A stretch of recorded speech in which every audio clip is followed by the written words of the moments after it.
জামাতে ইসলামের মতন একটি দল বাংলাদেশে আছে, সেই দলটা নাকি ইসলামিক দল। তারা নিজেরা প্রচার করে থাকে তারা নাকি ইসলামিক দল।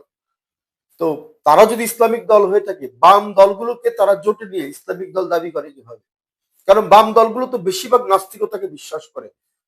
প্রত্যেকটি বাম দল তার নাস্তিকতার উপরে এসে বলবদ্ধ আছে। আর নাস্তিকতা যখন বলবদ্ধ থাকে, তখন সেই দলগুলোর সাথে কোন ইসলামিক দল জোট করতে পারে না। বাংলাদেশে অসংখ্য রাজনৈতিক দল আছে।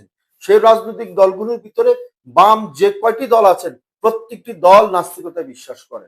এখন আমি ইসলামিক দল বলা মানুষগুলো যখন, আমি নাস্তিকতা বিশ্বাস যারা করে বাম দলগুলো, তাদের সাথে যখন জোটের একটা পরামর্শ করি কিংবা জোট গঠনের সিদ্ধান্ত নেই, তখন বোঝা যাচ্ছে যে গণতন্ত্রের মধ্যে থেকে ইসলামিক দল হিসেবে নিজেদেরকে প্রমাণ করা যেমন অপরাধ, বাম দলগুলোর সাথে জোট করে নিজে থেকে ইসলামিক দল বলা এর থেকে বড় বেশি অপরাধ। তদরূপ ভাবে গণতন্ত্রের মধ্যে থেকে ইসলামকে খুঁজে পাবেন না। ইসলাম একটা ভিন্ন জিনিস, গণতন্ত্র একটা ভিন্ন জিনিস।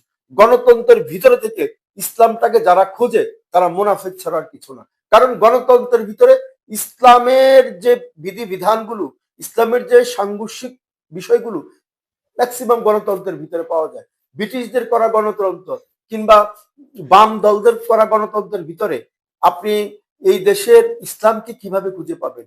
ইসলাম কায়েম করার জন্য, তিনি ইসলামিক আদর্শের দল পরিচালনা করার জন্য, ইসলামিক আদর্শে নিজেদেরকে স্টাবলিশ করার জন্য, কর্মীদেরকে স্টাবলিশ করার জন্য, দলের অবকাঠামোকে উন্নয়ন করার জন্য আল কোরআনই তো যথেষ্ট ছিল। কিংবা আল কোরআনের বিধি বিধানগুলো যেই দল মানবে সেই দলই কি ইসলামিক দল। এখন আপনি গণতন্ত্রের পাঠ্য বই একদিকে, পাণ্ডুলিপি একদিকে, পবিত্র কোরআনুল কারিম আরেক দিকে। এখন আপনি কোরআনুল কারিমের উপর ভর করে আপনি গণতন্ত্রকে প্রতিষ্ঠা করার লক্ষ্যে আপনি এই নির্বাচনটা করতেছেন। তবে আপনি ইসলামিক দল হন কিভাবে? গণতন্ত্র কি ইসলামিক দলের মধ্যে মূল্যবোধের মধ্যে পড়ে? না গণতন্ত্রের ভিতরে ইসলামিক কোনো কালচার আছে, কোনো শিষ্টাচার আছে, কোনো ইসলামিক দল হিসেবে আখ্যায়িত পায়? অতএব গণতন্ত্রকে গণতন্ত্রের মধ্যে রেখে, ইসলামিক দলকে ইসলামিক দলের অবস্থানে রেখে নির্বাচন করতে হবে, তথা নিজেদের দলের একটা পার্থক্য খুঁজে বের করতে হবে। আমি গণতন্ত্রের মধ্যে থেকে ইসলামিক দল বলতে পারবো না, কারণ আমি গণতন্ত্রকে বিজয় করার জন্য কাজ করতেছি।